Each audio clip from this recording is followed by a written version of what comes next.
teman-teman, jadi kita dari kelompok 1 penelitian sejarah dan bahasa Indonesia ke Kampung Adat Cirende.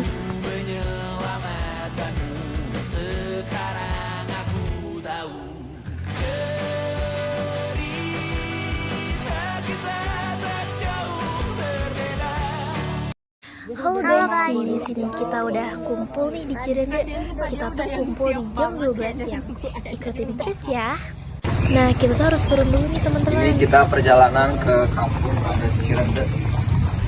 Kita sekarang mau ngelakuin penelitian buat tugas sejarah sama Indo. Yeay!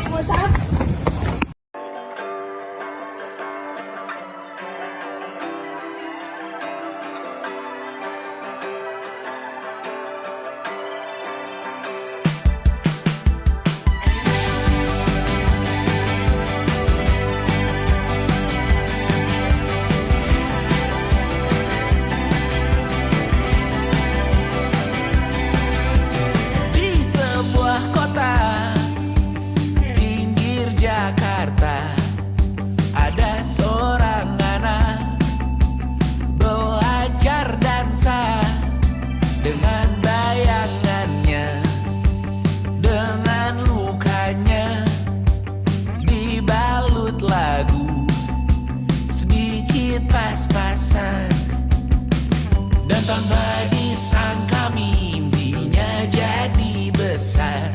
Awalnya ia dambakan, ternyata merepotkan.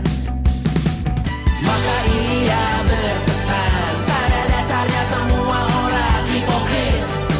Percaya hanya pada dirimu, bukan idolamu yang liriknya berbelit.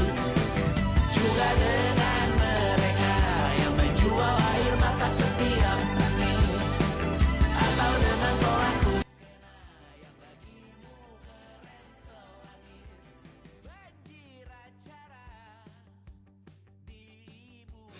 Nah, jadi selanjutnya kita masuk ke sesi wawancara ke salah satu sesepuh yang ada di Cirende nih teman-teman. Beliau bernama Kang Jajat atau kita panggil Pak Jajat. Pak Jajat ini berprofesi sebagai petani dan beliau juga memiliki peran yang penting di sini, yaitu sebagai ais pangampih atau sekretaris yang ada di Kampung Adat Cirende. Sedikit orang melihat, dianggapnya orang datang itu bawa duit, kita kan ada anggapan seperti itu karena konsepnya wisata hari ini. Iya, Akang juga tidak menapik lah. Ada orang yang beli paket, booking paket berkegiatan bagaimana workshop singkong, bagaimana hutan adat, bagaimana belajar angklung buncis itu yang berbayar. Tapi yang observasi, penelitian dan sebagainya kan itu tidak ada pungutan biaya apapun gitu ya, seperti itu. Tapi anggapan orang selalu seperti itu. Makanya orang tua di sini hanya mengontrol kami, takutnya yang tadi semua orang yang masuk ke Cirende harus bayar tiket. Itu kan nggak boleh ya, itu sama sekali nggak boleh. Makanya anak beliau itu harus paling depan hari ini di Cirende sebagai regenerasi yang harus kuat. Caranya seperti apa? Yang mereka dikasih pengetahuan dari kecil. Yang tadi kurasan itu kan dari anak SD, SMP, SMA. Ketika ada kegiatan yang anak SMA-nya kita libatkan biar mereka juga tahu, biar mereka juga paham.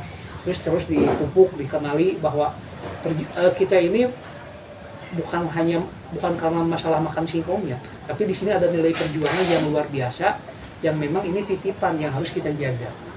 Jadi mereka dikasih pengertian, dikasih pemahaman. Jadi peran dalam menjaga tradisi mereka harus paling awal, anak muda seperti itu. Terus berperannya di mana? Mereka dikasih kepercayaan. Kalau kamu bisa seni, sok garap seni dengan baik. Dikasih kepercayaan aja. Karena ketika upacara adat digelar, anak-anak Cirende dari mulai SD sampai dari mulai anak SD itu udah mulai terlibat dalam kegiatan upacara adat. Jadi biar tertanam gitu, meskipun dia hanya misalkan sok ini gantungin makanan buat besok prosesi ngajaya, kan ada yang